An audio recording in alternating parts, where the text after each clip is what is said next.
మనది. తన సన్నిధి ప్రకాశింపచేసి నిన్ను కరుణించునుగాక. అంటే తన యొక్క ముఖకాంతి మన మీద ప్రకాశింపచేయుట. సూర్యుని యొక్క వెలుగు ఉంది, అలాగే బాహ్యమైన ఈ వెలుగులు, కరెంటు వెలుగులు ఉన్నాయి. ఇత్యాదివి ఎన్నో ఉన్నా కానీ మనుషునికి కొద్దిపాటి రీతిగా సహాయపడతాయి. ఆశీర్వాదం కాదవి, అవి మనుషునికి మేలుగా ఉంటాయి. కానీ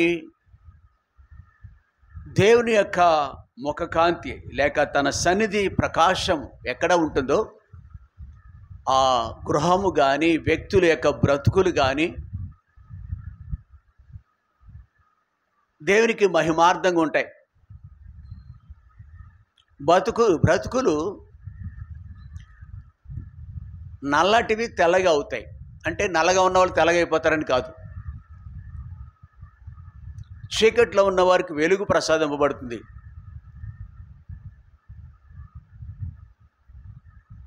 బ్రతుకే ధన్యమైపోద్ది, బ్రతుకులు ఉద్ధరింపబడతాయి. ఆ వెలుగులో, ఆయన సన్నిధి వెలుగులో, ఆ సన్నిధి కాంతి ప్రకాశింపజేసే కాంతి, ప్రకాశించటంటే కాంతి. ఇక్కడ ఆయన ముఖ కాంతి ద్వారా మన బ్రతుకులు ఎంతో ఉద్ధరింపబడుతున్నాయనేది మనం చూస్తున్నాం. యెహెజ్కేలు గ్రంథంలో 36వ అధ్యాయంలో, యెహెజ్కేలు గ్రంథము 36వ అధ్యాయం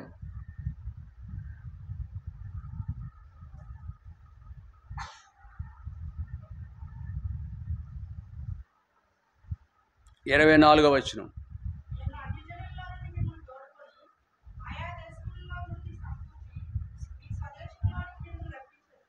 ఎక్కడ ఉన్నాం మనం? అన్య జనుల్లో నుండి మిమ్మల్ని తోడుకొని ఆయా దేశముల నుండి, కీర్తన గ్రంథంలో తూర్పు నుండి, పడమర నుండి, ఉత్తరా నుండి, దక్షిణా నుండి మనల్ని సమకూరుస్తున్నాడు ఆయన సన్నిధికి. అన్య జనుల్లో నుండి, అన్య జాతులలో నుండి, ఎక్కడైతే ఆయన నామం దూషింపబడిందో, 23లో అన్య జనుల మధ్య మీరు దూషించిన నా ఘనమైన నామం నేను పరిశుద్ధపరచుదును. అది జరిగింది మన బ్రతుకులో. ఆయన ముఖ కాంతి ద్వారా, ఆయన సన్నిధి ప్రకాశింప చేయుట ద్వారా కలిగిన అనుభవం ఏంటంటే, వారి ఎదుట మీ యందు నేను నన్ను పరిశుద్ధపరచుకొనగా నేను ప్రభువగు యెహోవానని వారు తెలుసుకుందురు. మీరు తెలుసుకోవటం మాత్రమే కాదు,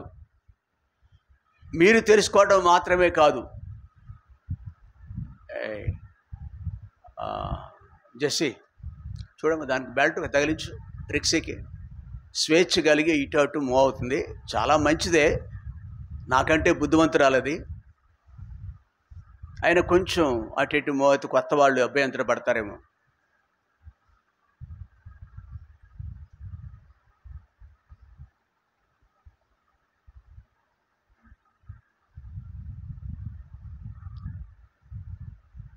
మనలను ఆయన జ్ఞాపకం చేసుకున్నాడు. ఆయన ఉద్దేశం ఏంటో 24లో, నేను అన్యజనులలో నుండి మిమ్మల్ని తోడుకొని, ఆ దౌర్భాగ్య స్థితిలో ఉన్న మనలను విడుదలిచ్చాడు ఆయన, విమోచించాడు ఆయన. ఆయా దేశంలో నుండి సమకూర్చి మీ స్వదేశంలోనికి మిమ్మల్ని రప్పించేదను. 26వ వచనం. విడుదల ఇవ్వటము ఒక ఎత్తు అయితే, డెలివరింగ్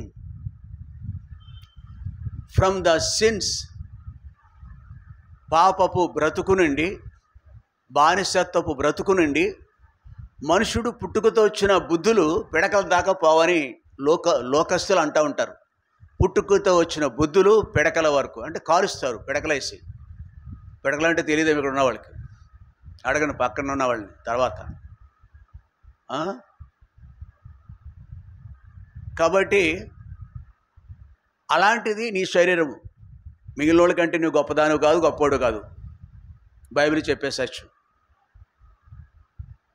అయితే అద్భుతంగా దేవుడు మనల్ని దర్శింపబట్టి సంఖ్యాకాండము 6వ అధ్యాయంలో మనం చూసిన దానిని బట్టి 6:23-26 వరకు మనం చూసిన ఆయన సన్నిధి మన మీద ప్రకాశింపచేస్తాడు. ఆయన సన్నిధి కాంతి మన మీద ఉదయింపచేస్తున్నాడు ఆయన.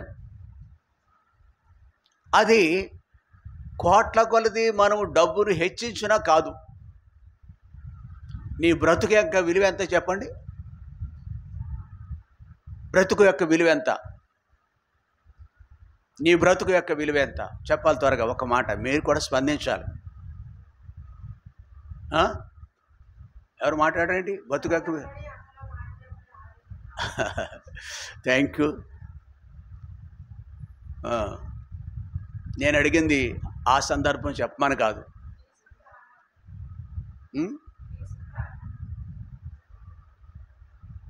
యేసు ప్రభు క్రయధనము చెల్లించాడు. అది ఎంతటిదో అంతకంటే విలువైంది మన బ్రతుకు. క్విజ్లో పుస్తకాలు తెచ్చుకుంటారు, అమలాపురం వెళ్ళి అయ్యి తెచ్చుకుంటారు. ఇప్పుడు కూడా సంపాదించాలి. ఇప్పుడు దేవుడు ఇస్తాడు. ఇక్కడ నేనేమను మనిషి యొక్క నీ బ్రతుకు మామూలుగా అయితే అయ్యి నీవు వ్యర్థుడవు బైబిల్ చెప్పేది. సహోదరి విమల చెప్పిన రీతిగా అలాంటి వాళ్ళు మనం. కానీ ఇప్పుడు దేవుని మందిరంలో ఉండుట ద్వారా, దేవుని పిల్లలుగా అవటం ద్వారా బ్రతుకు విలువైంది. అప్పుడు మన బ్రతుకు విలువ వచ్చింది సుమా. పెంటతో సమానం మన బ్రతుకు. వ్యర్థుడము, నీ వ్యర్థుడవు అని రాయబడింది. నీ వ్యర్థుడవు. అలాంటి రంగు ఉండొచ్చు, భాష ఉండొచ్చు, డబ్బు ఉండొచ్చు, కులం మీద ఉండొచ్చు, అవి విలువైనవి కాదు. దేవుడు నీకు విలువిచ్చాడు. ఏదైనా వస్తువు మనం కొని ఇంట్లో పెట్టుకుంటే దేనికి ఎక్కువ విలువ ఉంటుంది అంటే, ఎక్కువ డబ్బును దేనికి మనం హెచ్చిస్తే ముక్కుకు తగిలించుకునేవి, చెవికి తగిలించు, మెళ్ళ వేసుకునేది చాలా విలువైంది అంటాం. మనం చేతులు పెట్టుకునేవి దానికంటే విలువైంది ఇంట్లో ఏమీ ఉండదు. అంతకంటే విలువైంది మన ప్రాణం. దాని కొరకు ఆయన ప్రాణం హెచ్చించాడు గనుక సుమా దానికి విలువ. ఆయన హెచ్చించకపోతే విలువ లేనే లేదు. అందుకే భర్తను లక్ష్య పెట్టరు కొంతమంది. మీరు ఏమైనా చేసుకోండి అంటది ఆ స్త్రీ రక్షింపబడిన తర్వాత. అలాంటి వాళ్ళు ఎంతోమంది నాకు తెలుసు. భార్యను కూడా, అమ్మా నాన్న కూడా వాళ్ళు లక్షలు ఖర్చు పెట్టవచ్చు. రక్షింపబడిన తర్వాత కులము నాకు వద్దయ్యా, డాడీ, మమ్మీ. మీరు ఏదో అనుకుంటారు, బైబిల్ మీకు అస్పృశ్యమైనది, బైబిల్ మీకు కానిది, అంటరానిది. కానీ అది నాకు ప్రాణం, నా ప్రాణనాథుడు బైబిల్ అంటే. కళ్ళు కనిపించే వాళ్ళకి అట్లాంటి విలువ తెలుస్తాయి, చూసేవాళ్ళకి. ఇక్కడ యేసు ప్రభు ఆయన ముఖ కాంతి మన మీద ప్రకాశింపచే ద్వారా విడుదల పొందినాము. 26వ వచనం ప్రకారము యెహెజ్కేలు గ్రంథంలో నూతన హృదయం మనకిచ్చి ఇవ్వబడింది. నూతన హృదయం. ఎప్పుడు నూతన హృదయం మనకి ఇవ్వబడింది? ఆయన సన్నిధి కాంతి మన మీద ప్రకాశింపచేసినప్పుడు I'm able to see my inner life also. మనుషులు బాహ్య రూపాన్ని చూస్తారు. అమ్మ ఎంత మంచిది, మంచివాడు అంటారు. కానీ అంతరంగాన్ని మీరు చూడలేరు. కానీ ఆయన హృదయాంతరంగాన్ని లక్ష్యపెట్టువాడని బైబిల్లో రాయబడి ఉంది. హృదయాన్ని లక్ష్యపెట్టువాడు. హృదయం ఎంత నీచమైనది దేవుని సన్నిధిలో బైబిల్ ప్రకారం, ఎంత నీచమైనది, ఘోరమైనది అది. Even though he loves us, ఆయన మనల్ని ప్రేమించాడు. మనలో ఉన్న రాతి గుండెని తీసేసినాడు ఆయన. మనలో ఉన్న రాతి గుండెను తీసివేసి మాంసపు గుండెని ఇచ్చినాడు ఆయన. మాంసం 26వ వచనంలో నూతన హృదయం ఇచ్చాడు. రెండోది నూతన, అమ్మను సన్మానిస్తాము, తండ్రిని గౌరవిస్తాము నూతన హృదయం కలిగి ఉండటం ద్వారా. అమ్మ విలువైనది, నాన్న విలువైనవాడు. నూతన హృదయం ఉన్న వాళ్ళకి బాహ్యంగా లోకస్తులు కూడా ఆళ్ళ మెరుగు ఈ యేసుప్రభు నమ్ముకున్న వాళ్ళకంటే అమ్మా నాన్నని రాసుకుంటారు బళ్ళు మీద. అమ్మా నాన్నని బళ్ళు మీద రాసుకుంటారు. వాళ్ళకున్న బళ్ళు మీద గౌరవం ఇవ్వాలి, సన్మాని. కొంతమంది అలాంటి పశుప్రాయులు ఉంటారు. కొంతమంది మనుషుల్లో యేసుప్రభు నమ్మిన వాళ్ళు కూడా ఉన్నారేమో, నాకు తెలియదు.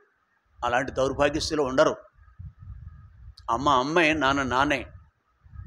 ప్రియుడ, నూతన హృదయం, నూతన స్వభావం. ఇది స్వభావం మారింది. రెండవది, మూడవది నూతన స్వభావం అంటే మొదటిది విడుదల. అంటే 25వ వచనంలో మీ అపవిత్రతను యావత్తూ పోవునట్లు నేను మీ మీద శుద్ధ జలమును చల్లుదును. ఇది మొదటిగా చేశాడు ప్రభు. విడుదల ఇచ్చాడు. శుద్ధ జలమును అనగా దేవుని వాక్యం అనే ఉదకము ద్వారా మనల్ని కడిగినాడు. సత్యవాక్యం ద్వారా మనల్ని కనినాడు ఆయన. సత్యవాక్యం ద్వారా మనల్ని కనినాడు ఆయన. నూతన జన్మ అనుభవించాడు మనకి. పాతవి గతించనివి ఇదిగో సమస్తమును క్రొత్తవైను. పాతవి గతించిపోయినాయి. సిగరెట్ అలవాటు లేదు. ఇంకా దౌర్భాగ్యపు నోటితో ఉచ్చరించని అలవాట్లు మానుకున్నాం. ఎందును బట్టి? ఆయన సన్నిధి కాంతి మన మీద ప్రకాశింపచేయబట్టి బట్టి, ఆయన ముఖ కాంతి మన మీద ప్రకాశింపచేయబట్టి, ఇవన్నీ ఆయన మనల్ని దర్శించబట్టి, ప్రియ సహోదరి, ఈ అనుభవాలు మనం కలిగి ఉన్నాము. విడుదల, విమోచన, అపవిత్రత అమూల్యమైన పరిశుద్ధమైన ఆయన రక్తముతో మనల్ని శుద్ధీకరించినాడు. అమూల్యమైన ప్రశస్తమైన రక్తంతో ఆయన మనల్ని విమోచించినాడు. అది ఆ విధంగా విడుదల కలిగింది. నూతన హృదయం ఇచ్చాడు, నూతన స్వభావం ఇచ్చాడు. రాతి గుండెని తీసివేసి ఎన్నో లెక్క పెట్టుకోండి, ఇవన్నీ కూడా మీ ఆరాధనలో రావాలి. మాంసపు గుండెని ఇచ్చినాడు. 36వ వచనం, 36వ అధ్యాయం 27వ వచనం చదువు.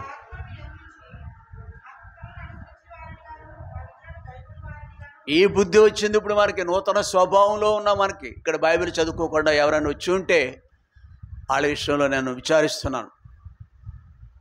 విస్తారమైన పనులు కలిగి ఉండి చదవకపోతే దేవుడు క్షమిస్తాడు. కానీ సమయం ఉన్నా కానీ నీకు అన్యుల వలె టీవీ దగ్గర, సంత మార్కెట్ పనుల మీద, అన్యమైన పనులకే చోటిస్తావు. కానీ దేవునికి చోట్లేదు వాక్యం చదవటానికి. మోకరించే అలవాటు లేదు. మీ పిల్లలను కూడా తీసుకురారు మీరు ఆదివారం నాడు. ఎక్కడైనా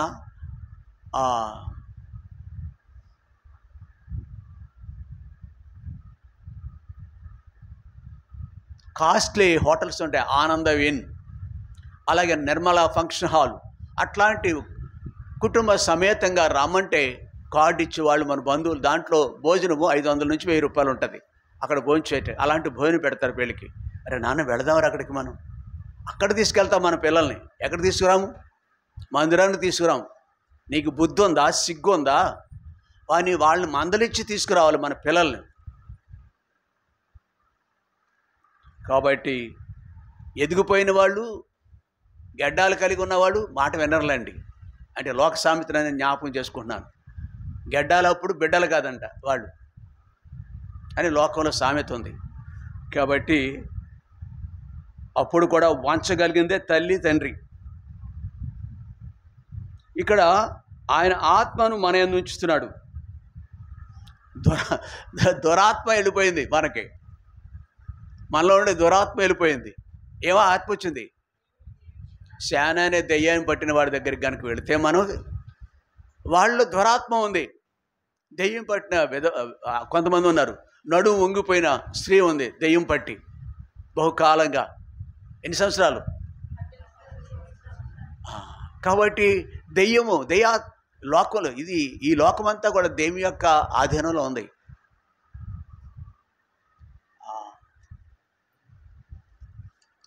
విగ్రహాలు వీటిని పూజించేవాళ్ళు, యేసు ప్రభుని కాకుండా దేన్ని పూజించే వాళ్ళంతా కూడా అక్కలదే పూజించే వాళ్ళంతా దెయ్యము యొక్క స్వాదులు. దెయ్యములు అవి దెయ్యములు దేవతలు అంటారు.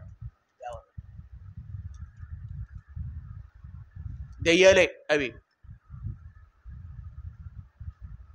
అది ఇక్కడ ఉంటుంది, తిష్ట వేస్తుంది. దాని నుంచి బయటికి రావటం సాధ్యమా? తాగు, తిను, సుఖించు, అనుభవించు అంటది. అది సత్యమును నేర్పించడానికి ఇష్టపడదు. ఆ ఆత్మ ఎప్పుడైతే కలిగి ఉంటామో అది రోతగా ఉంటుంది మనకి. 27వ వచనంలో నా ఆత్మ యందు ఉంచి నా కట్టడలను. ఇప్పుడు ఆదివారం గుర్తొస్తుంది మనకును మన పిల్లలకని. ఆదివారం గుర్తొస్తుంది. 70 సంవత్సరాలు దాటిన ఒక వృద్ధుడు అందరికంటే ఫస్ట్ వచ్చాడు ఈవేళ. ఎప్పుడు లేచాడు, ఎప్పుడు తిన్నాడు, ఎప్పుడు త్రాగినాడు, ఎప్పుడు వచ్చాడు అందరికంటే. అంటే ఒకటి చెప్తాను, 4-5 ఉండొచ్చు. ఒకటి, ఆయనలో ఉన్న గుణం ఏంటంటే దేవుని మందిరానికి రావటం. కాబట్టి పెందలకడన రావటం. యేసు ప్రభు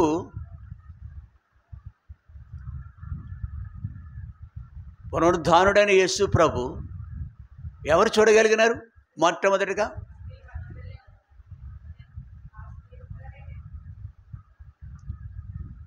ఆ స్త్రీ రాత్రిపూట నిద్రపోయి ఉండదు, యేసు ప్రభు లేస్తున్నాడని.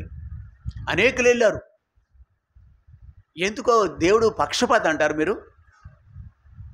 నో, దేవుడు పక్షపాతి కాదు. మగ్దలేని మరి అంటే అంత ఇష్టం ఆయనకి. అనుదిన జీవితంలో యేసు ప్రభుకి ఇచ్చే ప్రాధాన్యత బట్టి ఆయన మనకు కనబడతాడు. ఆయన ఆదివారం దేవుని సన్నిధికి పెందలకడ వచ్చే దానిని బట్టి మనకు కనబడతాడు. ఆయన మనతో ఉంటాడు ఆయన. కాబట్టి ఆ ప్రాధాన్యత డైలీ లైఫ్లో ప్రాధాన్యత ఇవ్వాలి మనం. సిగ్గుమాలిన బ్రతుకులండి ఏంటో కానీ. రోజులు గడిచిపోతాయి, సంవత్సరాలు గడిచిపోతూ ఉంటాయి. No shame at all to us. ఎందుకో అంతే. ఒక మాట ఉంది లోకంలో, ఎలక తోలు తెచ్చి అన్నాళ్ళు ఉతికినా కానీ నలుపే కానీ తెలుపు కాదట. ఏదో చెప్పాడు అంటే నలుపు బోధనది ఒకటే తీసుకున్నాం అక్కడ మనం. ఎలక తోలు చూడలేదు, నేను చూశానులేండి ఎలక తోలు చచ్చిన వాటిని. అంటే బతుకు మాత్రం మారదు. This is Sunday. నో, ఈ విషయంలో మాత్రం నేను రాజీ పడను. పెందలకడే వెళదాము, నువ్వు అన్నం వండు మానే. ఇందాక ఒక ఆవిడ నాకు ఫోన్ చేసింది, ఆకులు వంట చేయకుండా వచ్చేస్తాయి. అంత సీన్ ఏమి లేదు, వంట చేసుకుని రా, వెళ్ళిన తర్వాత కూర వండుకొచ్చానా నేను. వాటిని ఆమె అంతా ఇంకా రాలేదు, రెగ్యులర్గా ఉండదు. ఏదో బాధ వచ్చింది, బాధను బట్టి ప్రార్థన చేయమంది. వస్తాను అంకుల్, నేను కూడా వస్తానంది.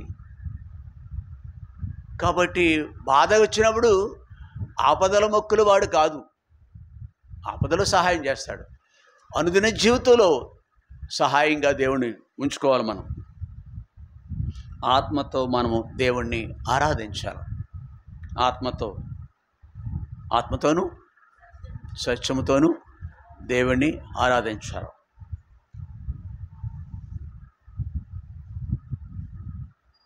38వ అధ్యాయం యెషయా గ్రంథం 38వ అధ్యాయం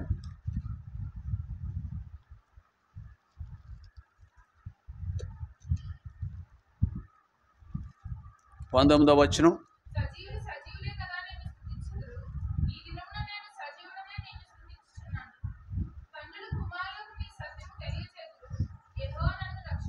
చాలు. రక్షింపబడిన అనుభవం కలిగిన వాడు, విమోచింపబడిన అనుభవం కలిగిన వాడు, పవిత్రపరచబడినవాడు, శుద్ధ జలము చల్లబడినవాడు, క్రీస్తు రక్తంతో కడగబడినవాడు, నూతన హృదయము, నూతన స్వభావము, మాంసపు గుండె కలిగినవాడు, దేవుని ఆత్మ కలిగినవాడు ఇతడు మాట్లాడుతున్నాడు.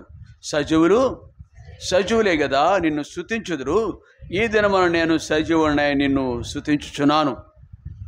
That is first thing. మొదటిగా మనం చేయాలి ఇది. నేను బ్రతుకున్నాను అనేది, చచ్చావో బ్రతుకు ఎవడికి తెలియదు. బ్రతుకు ఏంటిది, జీవించుచున్నావు అని పేరు మాత్రం ఉన్నది, కానీ అదా బ్రతుకంటేనే. కుడితిలో పడ్డ ఎలకలాగా ఇవన్నీ మన లోకంలో ఉన్న మాటలు. నీవెంత నీ కుటుంబానికి చేసావనేది దేవుడికి అక్కర్లే. 24 వారం పొడుగున అదే చేస్తావు కదా. ఆదివారం నాడు, మంగళవారం, శుక్రవారం, బుధవారం, శనివారం అంటే మిగిలిన వాళ్ళు గుర్తొస్తుంది. ఎందుకు అంత పిచ్చి వాళ్ళకి? స్వార్థ అందించాలి బుధవారం, శనివారం నాడు. బాధ్యత ఎందుకు వాళ్ళకి? ప్రియుడా, వాళ్ళ సజీవులే కదా నిన్ను స్తుతించెదరు, ఈ దినమున నేను సజీవుడనై నిన్ను స్తుతించుచున్నాను. అరే, ఇది పవిత్రమైన రోజు, పరిశుద్ధమైన రోజు. అంటే శనివారం కాదు, అక్కడ ఏదో విశ్రాంతి దినాన్ని అన్నారు. విశ్రాంతి దినానికి ఆదివారం దినానికి తేడా ఉందండి. ఎవరో మాట వాడద్దు, విశ్రాంతి దినం అనే మాట వాడద్దు. ఆదివారం విశ్రాంతి దినం కాదు. ఎవరైనా గ్రహింపు లేకపోతే చెప్పండి. విశ్రాంతి దినాన్ని ఇచ్చినందుకు వందనాలు ప్రభు అనొద్దు. కొంచెం తెలుసుకుందాం. యేసుప్రభు రాకపురం విశ్రాంతి దినం విలువైంది. ఆ శనివారం నాడు మనం అలా అంటే యేసుప్రభు వచ్చిన తర్వాత ఆ దినానికి ఇంకా ప్రాధాన్యత లేదు. యేసుప్రభు పరిశుద్ధ దినము, పర్వదినము, ప్రభు దినము. దేనికి మరొక పేరు ప్రభు దినము. కాబట్టి 1 సజీవులు మనం ఆరాధించాలి. 2 ఇక్కడ 19వ వచనంలో తండ్రులు కుమారులకు, తండ్రి రాకపోతే తల్లి, మిగిలిన వాళ్ళకి సత్యమును చెప్పాలి. ఒక ఊరిలో ఒక తల్లి అంటే తండ్రి లోకంలో లేడు, కానీ అంత ఇద్దరిలో ఎవరో యాక్టివ్గా ఉంటారు. తండ్రి కానీ భార్య కానీ భర్త కానీ. ఆ తల్లి పిల్లలందరినీ వాళ్ళకి శ్రద్ధ తీసుకొని వాళ్ళందరినీ దేవుని కొరకు సంపాదించింది. పిల్లలందరినీ దేవుని కొరకు సంపాదించింది శ్రద్ధ కలిగిన తల్లి. తల్లిదండ్రులు కుమారులకు సత్యమును తెలియచేతురు. ప్రియుడా, ఇలాగున ఆరాధించే ఒక గొప్ప వ్యక్తిత్వం. ఆరాధకుడు సామాన్యుడు కాదండి. మరో చోట ఉంది బైబిల్లో, దేవుని ఆలయానికి వెళుదామని జనులు నాతో అన్నప్పుడు, is not an ordinary man. సామాన్యుడు కాదు. దేవుని ఇల్లు అంటే ఎంత మక్కువో. ఇక్కడ ఎవరు ఈ స్థాయికి ఈ ఆరాధన చేస్తున్నాడు చూసే 19వ వచనంలో అతను 122వ అధ్యాయంలో ఉన్నాడు చూడండి. ఒక వ్యక్తి ఆరాధన మందిరానికి వెళదామంటే సంతోషంగా ఉన్నవాడు. ఇతను రాజు. They are kings, they are great, they are rich. ఇక్కడ ఎవరో ఉన్నవాళ్ళు ఎవ్వరు సరిపారు. ఆ పేరు ఉచ్చరించారు కూడా చాలా మనం, అంతటి ఉన్నతులు వాళ్ళు. 17వ వచనం మిక్కుటమైన ఆలస్యము నాకు నెమ్మది కలుగుట కారణమైను.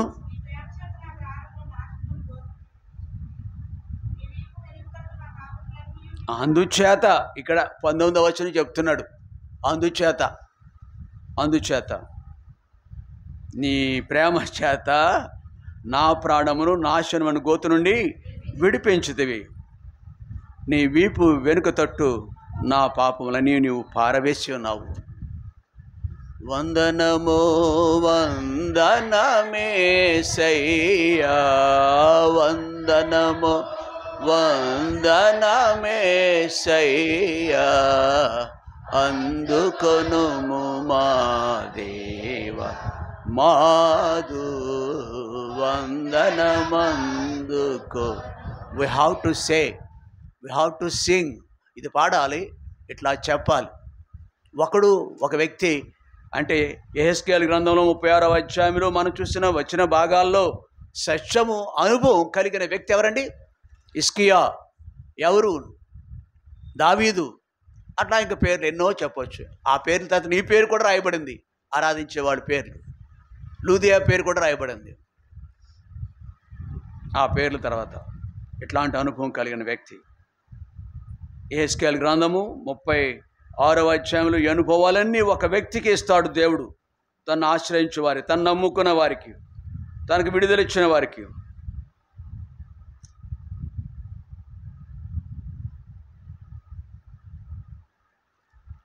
మరొక అనుభవం ఏంటంటే యెహెజ్కేలు గ్రంథం 34వ అధ్యాయము 34వ పేజీ తిప్పితే ఉంటుంది అనుకుంటా. 34 13వ వచనం.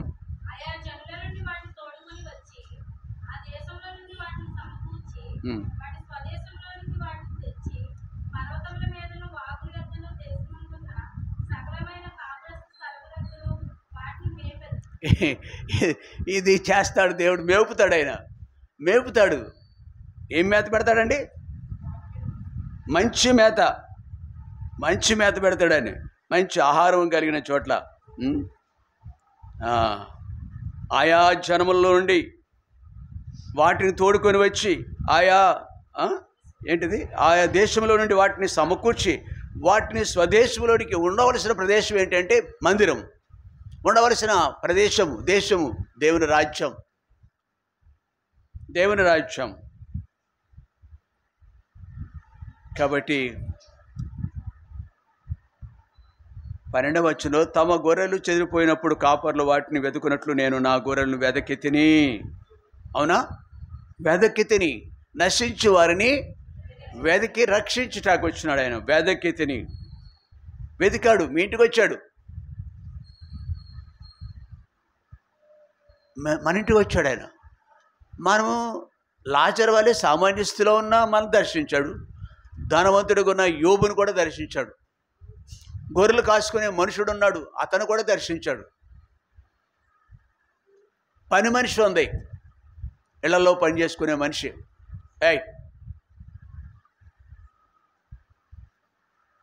కాబట్టి ఆవిడ్ని కూడా రక్షించాడు. ఇశ్రాయేలు చిన్నది, ఆమె కూడా యోగ్యమైనది. ప్రియుడా, చీకటిలోను మబ్బు కలిగిన మబ్బు దినమందు చాలు చీకటిలో ఉన్నాం మనం. ఎక్కడెక్కడికి చెదిరిపోయినాము అక్కడ నుండి వారిని తప్పించాను నేను. కాబట్టి ప్రియుడా, ఎంత మేలు, ఎలా పట్టించుకున్నాడండి మనల్ని. ఇక్కడ 14 వచనం లేదా, నేను మంచి చాలు మంచి మేత. ఈ మేత అంతా, భూమి మీద ఉన్న మేత అంతా మనకు హాని చేస్తుంది. మనం తినే రైస్, మనం తినే పలహారాలు, tiffins, oil foods, fast foods, కేఎఫ్సీలు. ఈ ముందు వరుసలో కూర్చున్నాడు, ఆయనకి అన్నీ తెలుస్తాయి, లోకమంతా తెలుస్తాయి. ఆయనకి బ్యాంకులో పని చేస్తాడండి, ఆయన తెలిసినని ఎవరికి తెలియదు. అవన్నీ హాని చేస్తాయి. గ్యాస్ట్రిక్ ట్రబుల్, ఆయా జబ్బు, చిన్న వయసులోని జబ్బులన్నీ మన జ్వరాలు పట్లే జబ్బులకి కారణం. ఏమి అక్కర్లేదు, ఇతరులు ముట్టుకున్నా మనకు జబ్బులు వస్తాయి. ఆ పార్క్లోనూ నడుస్తారు. ఈ మధ్యకాలంలో ఒక ఆయన గతం నుంచి బాగా చాలా ఫాస్ట్గా నడుస్తూ ఉంటారు. అతనికి క్యాన్సర్ వచ్చింది, ఒక 5-6 నెలలు రాలేదు, ఇప్పుడు వచ్చేస్తాడు, బాగానే ఉన్నాడు. అయితే మనుష్యుడు ఇలాగా అయిపోయాడు అనమాట. ఒక మనిషి అంటాడు, వాళ్ళకి బంధువు అవుతాడు, వయసేసి వాళ్ళు ఒకళ్ళు బంధువులు అవుతారు. ఏమండి ప్రసాద్, నన్ను అంటాడు, ఆయన పేరు కూడా ప్రసాదే, నాతో నడిచే వ్యక్తి, గాదం చెట్టేళ్ళు అని వాళ్ళు. మాస్టర్ మనం తగులుకుని వెళ్ళాలనుకుంటాడండి వాడు. ఇంకోడు ఎవరు ఇలా మనం తగులుకుంటే ఆడిది మనకు వస్తుందని చూస్తాడు. మన దూరంగా ఉందాం అంటే తగులుకున్న కొన్ని వ్యాధులు మన తప్పు చేయకపోయినా ఇలా అందాం. దేవుడు మనల్ని కాపాడుతున్నాడు, వేరే సంగతి. కుష్టి వ్యాధి కలిగిన చేతులతో ఒక వ్యక్తి రైలు ఎక్కాడు, బస్సు ఎక్కాడు ఊహిందాం. అవి మనం అట్లు కాపాడుకోలేము. వాటి నుంచి మనం ఆ చేతులే మనం కూడా, ఆ హ్యాండిల్సే మనం కూడా. ఇది దేవుని కాపుదల కదా. ఆ పార్కులో పాపం వ్యాధి నుంచి వెలుపలికి వచ్చేసిన వ్యక్తి ఎక్కడ తాగేస్తాడో భయం. నేను కాపాడువాడు కొనుగడు అని మనం జాగ్రత్త కూడా కలిగి ఉండాలి. అంటే ఫుడ్ దగ్గర చెప్పాను కదా, ఫుడ్ దగ్గర జాగ్రత్త కొండు. హలో, నువ్వు కాదు వాళ్ళు. ఇంకొక ఇలాంటి యవనస్తులు చాలామంది తెలుసు, వాళ్ళు అలా బాధలు పడుతున్నారో నాకు తెలుసు. ఈ ఫాస్ట్ ఫుడ్లు తిని ఎంత రుచో, అవి చాలా రుచిగా ఉంటాయి ఫాస్ట్ ఫుడ్లు. వాళ్ళు బతుకుదేరు సాగిస్తున్నారు ఆ ఫుడ్ ద్వారా. మనం బ్రతుకుని పోగొట్టుకుంటున్నాం ఆ ఫుడ్ ద్వారా. కాబట్టి మంచి మేత పెడుతున్నాడు ఆయన, మనకి విడుదల ఇచ్చినాడు. ఇక్కడ ఎందుకు వచ్చామంటే మనము వాటిని తలంపు కొరకు వచ్చాను.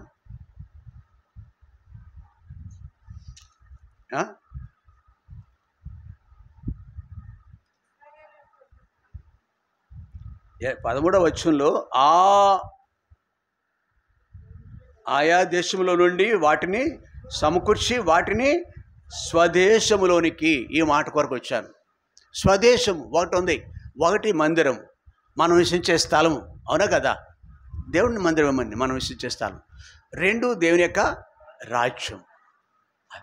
ఆ రాజ్యానికి హక్కుదారులకి చేస్తాడు. ఈ స్థలంలో ఉండేవారే అక్కడికి వెళ్తాం, ఇది లేకుండా అక్కడికి వెళ్ళరు, ఎవరో ఒకడిద్దరు తప్ప. ఆ శిలువ మీద అడిగిన వాడు కూడా వస్తాడు. అలాగ ప్రియుడా, ఎన్ని అనుభవాలండి యెహెజ్కేలు గ్రంథంలో.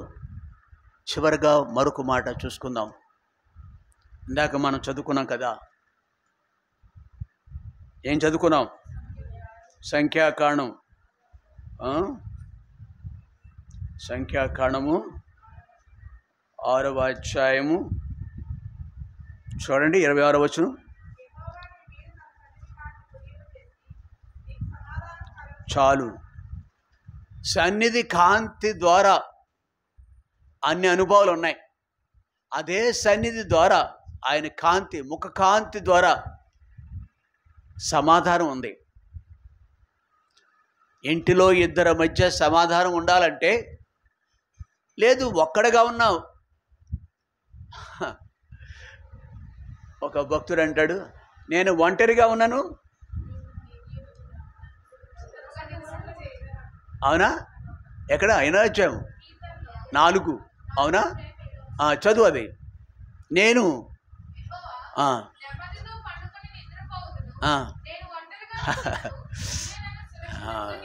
నేను ఒంటరిగా, నేను కదా, భార్య ఉండదు, భర్త ఉండడు, పిల్లలు ఉండరు, ఏకాకులుగా మిగిలిపోతారు. మరలా చదువు అక్కడి నుంచి మొదట్లో. యెహోవా నెమ్మదితో పండుకోవాలంటే ప్రభు ఉండాలండి.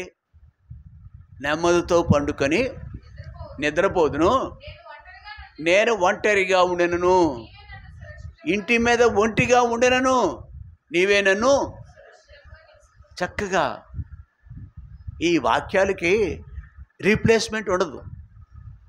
బోన్ రీప్లేస్మెంట్, నీ రీప్లేస్మెంట్, మోకాలు చిప్ప తీసేసి పెట్టేస్తున్నారు ఇప్పుడు. Knee replacement, heart replacement, heart transplantation అంటారు, గుండె మార్పిడి. కానీ ఏం లేదు, నెమ్మదికి ఇంకో మరో మార్గం లేదు ఎక్సెప్ట్ లార్డ్ జీసస్ క్రైస్ట్. డబ్బును పెడతావా, ఉద్యోగం పెడతావా, కులమును పెడతామా, మతాన్ని తీసుకొద్దామా? No other thing. నీకు సమాధానం కావాలంటే, మనం వీధిలో చెప్తాం, నీ పాపం పోవాలంటే, నీకు సమాధానం పోవాలంటే, మోక్షం కావాలంటే, ఎస్పెషల్లీ మన అంశం ఇక్కడ ఒకటే, ఏంటది? సమాధానము. సమాధానం. లోకాసు వార్తలో 8వ అధ్యాయంలో 48వ వచనంలో, లోకా 8:48, త్వరగా. ఓ కుమారి, నీ విశ్వాసం నేను స్వస్థపరిచాను. ఎక్కడో సమాధానం ఉంటుంది. ఉదయం నాకు ఫోన్ వచ్చిందని చెప్పాను కదా, ఒక ఆమె నాతో మాట్లాడింది. ఆమెకి ఇంట్లో సమాధానం లేదు, ఒంట్లో సమాధానం లేదు, బలహీనతలు వస్తాయి.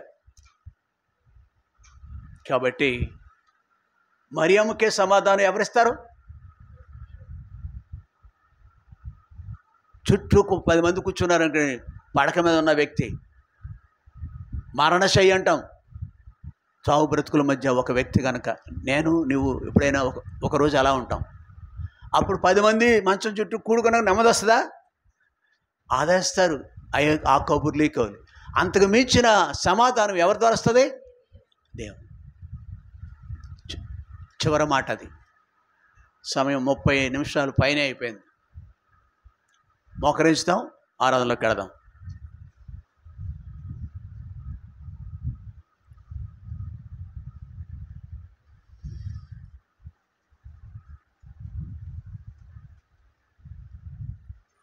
ప్రభుని స్తుతించు, ప్రభుని